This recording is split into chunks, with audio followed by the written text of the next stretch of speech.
Hello friends, આજે સરસ એવું ટેસ્ટી શાક બનાવવાનું છે। પણ એક વસ્તુ તમે જરૂરથી યાદ રાખજો કે શાક કોઈ પણ બનાવતા હોય, જો તમારો વઘાર સારો હશે ને, વઘાર કરવાની પ્રોસેસ સારી હશે ને, તો કોઈ પણ શાક બનાવશો સારું જ બનવાનું છે। તો આપણે શાક એકદમ દેશી છે, પણ એનો અલગ વઘારથી બનવાના છે ને એકદમ મસ્ત શાક બનાવવાના છે કે આવું શાક તમે બનાવશો ને તો બધા આંગળા ચાટતા રહી જશે ને માંગી માંગીને ખાશે અને વારંવાર કહેશે કે આવું શાક બનાવો। તો વઘાર કરવાની ખૂબી છે, તો આગળ તમને દેખાડવાની છું કે મારી ટિપ્સ મારી ટ્રીક તમને જણાવવાની છું। તો વિડીયો એન્ડ સુધી જોશો તો તમને ખ્યાલ આવશે, વિડીયો ક્યાંય સ્કીપ નહીં કરતા। તો આટલું સરસ એવું શાક તમે પણ બનાવી શકો છો અને કઈ રીતે બનાવું છું શાક, તો ચાલો મારા રસોડામાં ફ્રેન્ડ્સ। તો મેં લીલી તુવેર લીધી છે, ઘરની વાડીની છે, એટલે 1 વાટકા જેટલી મેં તુવેરના દાણા કાઢી લીધા છે। અને હવે આપણે એક મોટું બટેટું અને 1 વાટકો તુવેરના દાણા છે, 4 રીંગણ છે નાના સાઇઝના, અને એક મોટી ડુંગળી બારીક ચોપ કરી લીધી છે ચોપરમાં, અને 2 તીખા મરચાં છે। તો આટલી વસ્તુની આપણે તૈયારી કરી લીધી છે ફ્રેન્ડ્સ।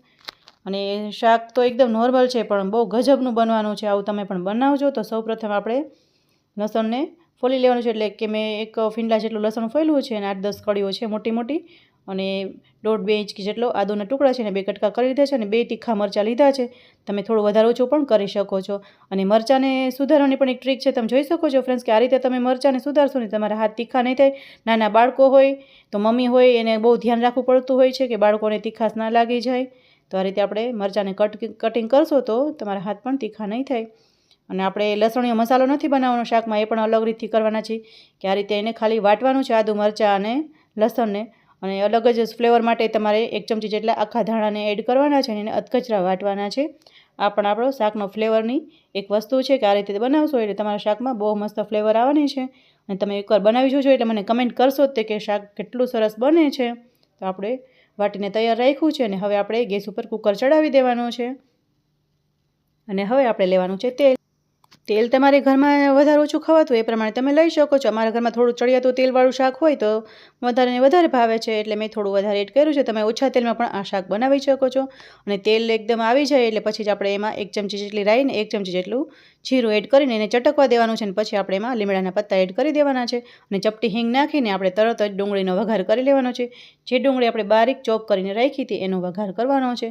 તો છે ને એક યુનિક રેસીપી ફ્રેન્ડ્સ, તમે આ રીતે શાક નહીં વઘાર્યું હોય, અને જો આ રીતે તમે વઘારતા હોય તો મને કમેન્ટ કરજો કે અમે પણ આ રીતે શાક વઘારીએ છીએ। રીંગણ બટેકાનું કે તુવેર બટેકાનું, રીંગણા બટેકાનું, કોઈ પણ બધા શાક બનાવતા જ હોય છે, પણ આપણે અલગ જ શાક બનાવ્યું છે ફ્રેન્ડ્સ। રેસીપી તો એકદમ સિમ્પલ છે, પણ આપણે એનો વઘાર અલગ કર્યો છે। અને પછી આપણે એમાં 1 ચમચી જેટલું હળદર પાવડર એડ કરી દેવાનો છે, અને મીઠું તમારા સ્વાદ અનુસાર તમે વધારે ઓછું કરી શકો છો। તો હળદર મીઠું આપણે એકદમ સરસ મિક્સ કરી દેવાનું છે ફ્રેન્ડ્સ, અને ડુંગળીને થોડી સાતળવા દેવાની છે। કોઈ પણ સબ્જી તમે બનાવતા હોય તો જો ડુંગળીમાં કે વઘારમાં કચાશ રહી જશે મસાલામાં, તો શાક તમને સારું નહીં લાગે ને થોડી સ્મેલ આવશે ને કચાશ લાગશે। આપણે એને પ્રોપર તેલમાં ચડવા દેવાનું છે, એટલે સરસ સતળાઈ જવા દેવાનું છે।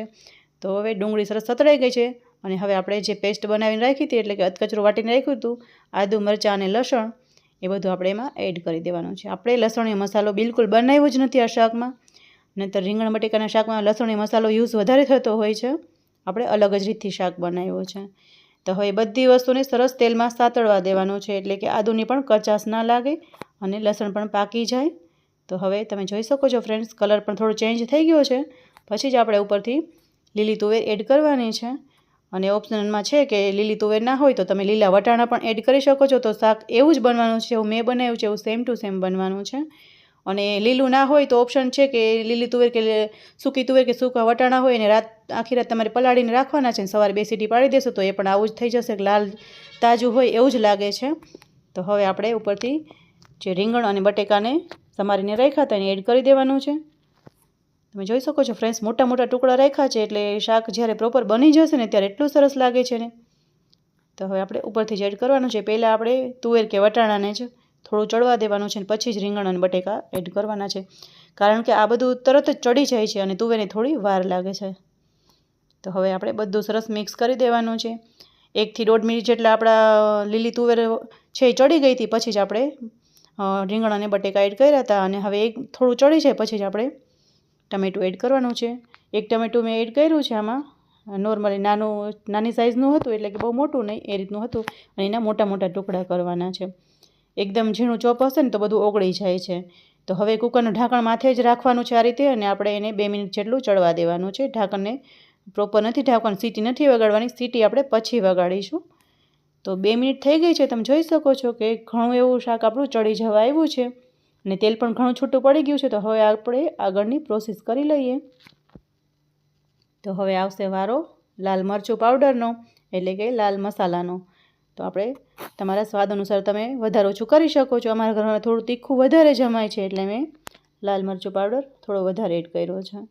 અને એકદમ જો લાલ કલર લાવવો હોય તમારે તો તાજું મરચું હોય દળાવેલું અત્યારનું તો એ એડ કરી શકો છો. નહીંતર આપણે એમાં કાશ્મીરી લાલ મરચું તમે થોડું એવું એડ કરશો ને એટલે ફ્રેન્ડ્સ શાકમાં કલર એકદમ ચટક જેવો આવે છે.